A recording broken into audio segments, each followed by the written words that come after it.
अस्सलाम वालेकुम काशकर भाई, कैसे हैं? उम्मीद है कि आप सब लोग खैरियत से होंगे। अल्लाह ताला के शुक्र करम और फजल के साथ इस वीडियो का आगाज़ करते हैं। काशकर भाई, इस वीडियो के अंदर हम बात करने वाले हैं कि वो इलाका जात या वो काश्तकार जो धान की काश के बाद यानी कि धान की फसल के बर्दाश्त के बाद गंदम की काश करना चाहते हैं, किस तरीके से वो गंदम की काश करें कि जिनसे उनको ज़्यादा से ज़्यादा पैदावार और ज़्यादा से ज़्यादा मुनाफा भी देखने को मिले। काशकर भाई, मैं हूँ उस्मान यूसुफ और आप देख रहे हैं अपना किसान पाकिस्तान यूट्यूब चैनल।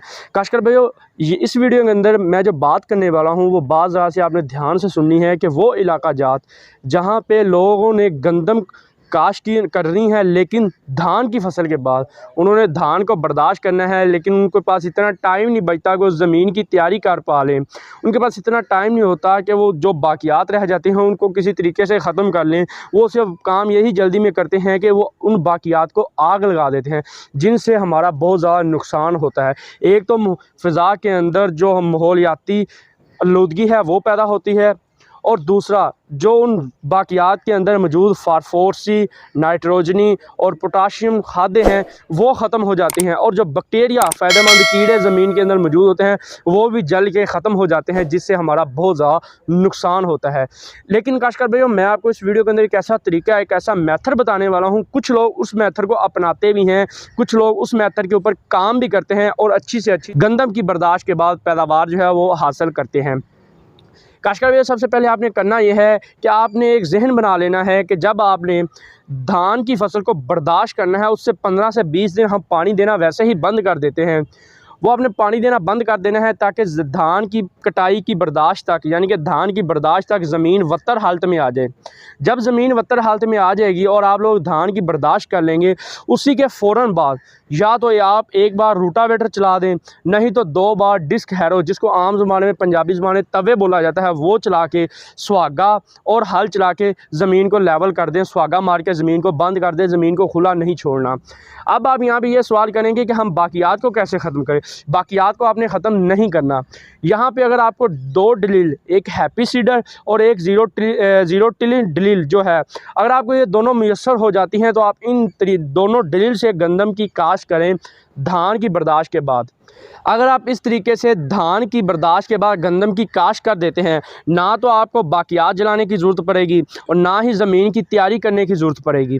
बस आपने एक बार रूटावेटर या 2 बार डिस्क हैरो, जिनको तवे बोला जाता है, वो चला के सुहागा मार देना है और बाद में ड्रिल से काश कर देनी है। और यहाँ पे बात करें खुराक की, तो खुराक जो अगर आप ड्रिल से काश करते हैं तो उसी के साथ ही देने की कोशिश करें, नहीं तो बाद में आप छट्टे अगर देना चाहें तो जब आपने सुहागा मारना है उस वक्त छट्टा देकर ज़मीन के अंदर खाद को मिक्स कर सकते हैं।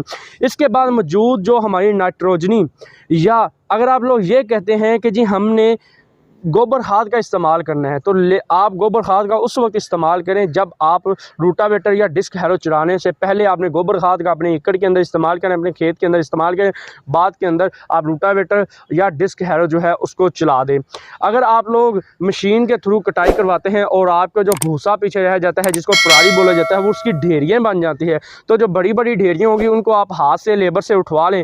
अगर नहीं उठाना चाहते तो उनको खेत के अंदर ही वैसे खिलार दें और रूटावेटर या डिस्क हैरो या तवे जो होते हैं उनको चला दें। उससे एक तो वो जो होगी वो एक कुदरती खाद तैयार हो जाएगी जो हमारी गंदम की पैदावार ज़्यादा लेने के अंदर फ़ायदेमंद साबित होगी, और दूसरा ज़मीन को तैयार करने के लिए जितने भी हमारे अखराजात कुछ भी होना था वो सारा कुछ बच जाएगा। वो आपको बाद में आप अपनी गंदम की फसल के ऊपर लगा के उससे ज़्यादा से ज़्यादा पैदावार और अच्छी से अच्छा मुनाफा और पैदावार आप लोग हासिल कर सकते हैं।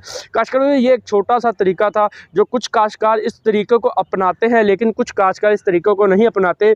वो अपनी ज़मीन की तैयारी के लिए ही अपनी गंदम की जो बर्दाश्त, जो गंदम की जो काश्त होती है उसको लेट कर देते हैं, और बाद में जो बर्दाश्त जब वो लेट करते हैं उस वक्त उनको बहुत से मिसाइल जो होते हैं वो देखने को मिलते हैं। उस वक्त जब बर्दाश्त करने से पहले मुख्तलिफ़ किस्म की बीमारियाँ गंदम के ऊपर हमलावर हो जाती हैं। बस होता ये है कि जितने दिन आप लेट होते जाएंगे उतनी ही हमारी पैदावार भी कम होती जाएगी और उतना ही हमें नुकसान देखने को मिलेगा।